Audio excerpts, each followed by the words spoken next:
મહિલાઓને આર્થિક રીતે સશક્ત બનાવવી રાષ્ટ્રની પ્રાથમિકતા.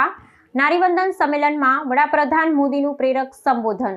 વડાપ્રધાન નરેન્દ્ર મોદીએ તાજેતરમાં આયોજિત નારી શક્તિ વંદન સંમેલન દરમિયાન મહિલાઓના આર્થિક સ્વાવલંબન પર વિશેષ ભાર મૂક્યો હતો. તેમણે ભૂતકાળની સામાજિક મર્યાદાઓનો ઉલ્લેખ કરતા જણાવ્યું હતું કે અગાઉ સ્ત્રીઓને માત્ર રસોડા પૂરતી સીમિત રાખવામાં આવતી હતી, જ્યારે પુરુષો વ્યાપારિક અને આર્થિક નિર્ણયો લેતા હતા. વડાપ્રધાને સ્પષ્ટ કર્યું હતું કે સાચું સશક્તિકરણ ત્યારે જ શક્ય છે જ્યારે મહિલાઓ દેશની આર્થિક પ્રવૃત્તિઓમાં સક્રિયપણે જોડાય અને આર્થિક રીતે આત્મનિર્ભર બને.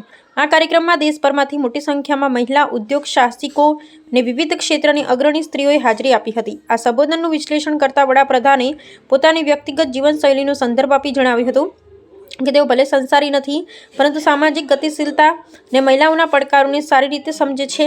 તેમણે વર્તમાન સરકારની વિવિધ જનકલ્યાણકારી યોજનાઓનો ઉલ્લેખ કરીને સમજાવ્યું હતું કે કેવી રીતે મુદ્રા યોજના અને સ્વસહાય જૂથો દ્વારા મહિલાઓ આર્થિક શક્તિ બની રહી છે.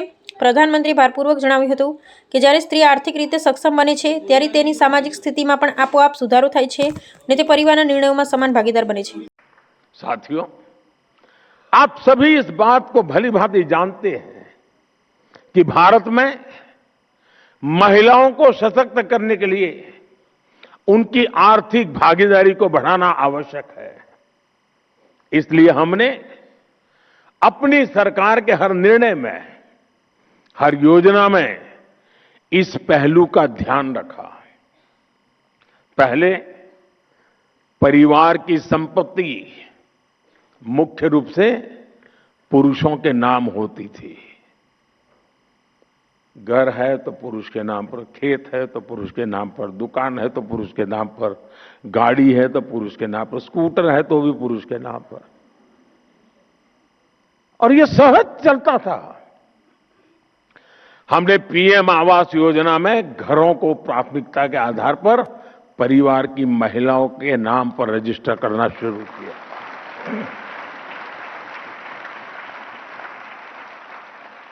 बच्चे स्कूल जाते हैं तो स्वाभाविक रूप से पिता का नाम लिखा जाता है. हमने आकर के शुरू किया, मां का नाम भी लिखा जाएगा.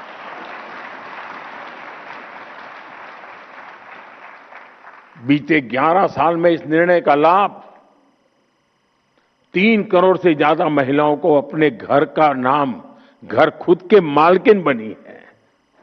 इससे आज घरों में महिलाएं भी आर्थिक रूप से सशक्त बन रही हैं.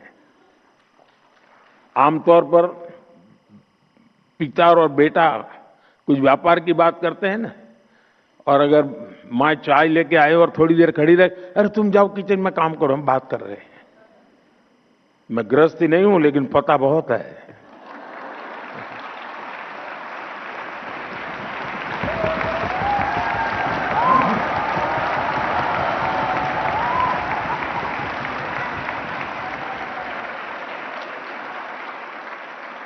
लेकिन अब जब वो आर्थिक ताकत बनी है ना, तो बेटा भी कहता है, अरे जरा मम्मी को बुलाइए ना, बातचीत में उनको बुलाइए ना.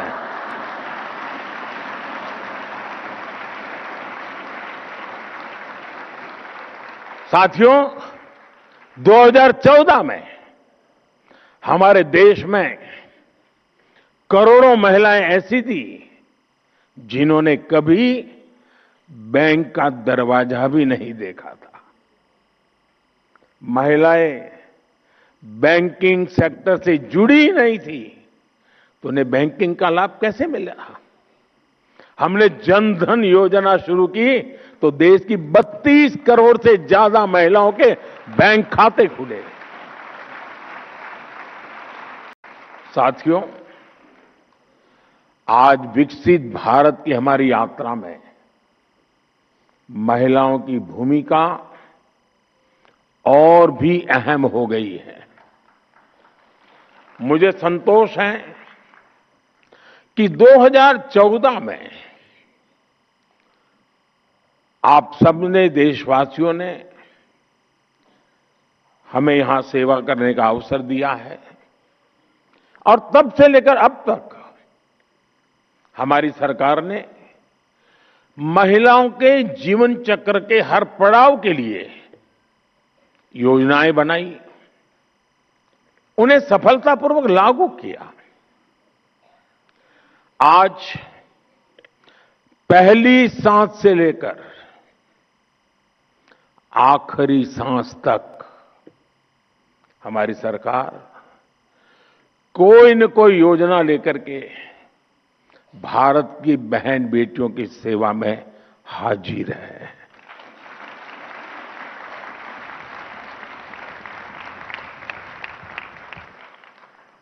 गर्भ में बेटी की हत्या ना हो, इसके लिए हमने बेटी बचाओ बेटी पढ़ाओ अभियान शुरू किया। गर्भ की अवस्था में मां को सही पोषण मिले, इसके लिए हर गर्भवती मां को मातृ वंदना योजना के तहत 5,000 रुपए की आर्थिक मदद दी। जन्म के बाद बेटी को पढ़ाई में मुश्किल ना हो, इसके लिए ज्यादा से ज्यादा ब्याज मिले, ऐसी सुकन्या समृद्धि योजना शुरू की। बेटी को गंभीर बीमारी से बचाने के लिए बचपन में उसे सही समय पर टीके लगते रहे, इसके लिए मिशन इंद्रधनुष शुरू किया। बेटी को स्कूल में शौचालय की परेशानी न हो, इसके लिए स्वच्छ भारत अभियान के तहत देश में करोड़ों शौचालय बनाए गए। बेटी को पीरियड्स के दौरान परेशानी ना हो, इसके लिए लगभग मुफ्त में सैनिटरी नैपकिन देने का अभियान शुरू किया गया।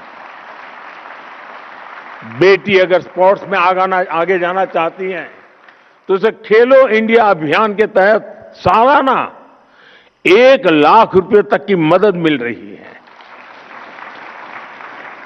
बेटी अगर बड़ी होकर भविष्य में सेना में जाना चाहे तो उसके लिए सरकार ने सैनिक स्कूल में एडमिशन के लिए दरवाजे खोल दिए।